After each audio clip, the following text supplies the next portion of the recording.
Voice change, বাচ্য পরিবর্তন। হি was eating rice. সে ভাত খাইতেছিল।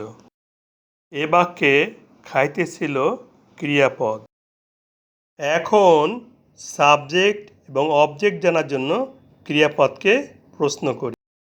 কে খাইতেছিল? সে বা হি সাবজেক্ট। ক্রিয়াপদকে কে দিয়ে প্রশ্ন করে যে উত্তর পাওয়া যাবে তাহাই সাবজেক্ট। কি খাইতেছিল? ভাত বা রাইস অবজেক্ট।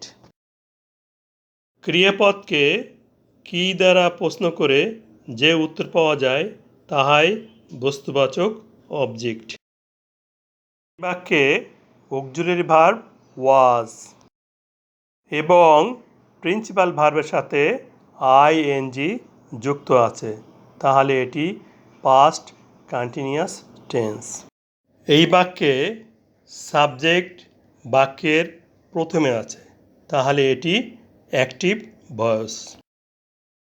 এখন অ্যাক্টিভ ভয়েসকে প্যাসিভ ভয়েস করব। অবজেক্ট রাইসকে প্যাসিভ ভয়েস করতে বাক্যের প্রথমে সাবজেক্ট হিসেবে বসাতে হবে। পাস্ট কন্টিনিউয়াস টেন্সের প্যাসিভ ভয়েসের গঠন অক্সিলারি ভার্ব ওয়াজ বিং বা ওয়্যার বিং প্লাস প্রিন্সিপাল ভার্বের পাস্ট পার্টিসিপল বা ভার্ব 3। রাইস একটি নাম বুঝিয়েছে third person singular number. Third person singular নাম্বারে ওয়াজ বিং বসে, তাহলে রাইসের সাথে ওয়াজ বিং বসাই।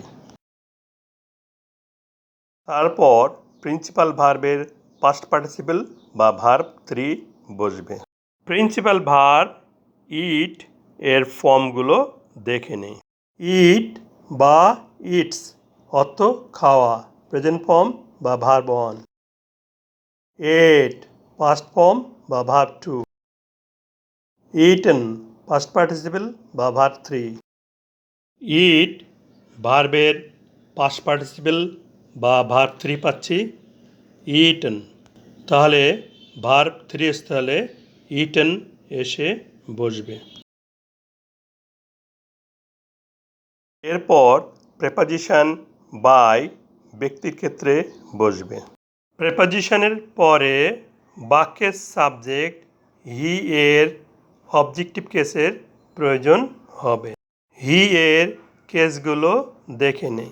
হি নমিনেটিভ কেস।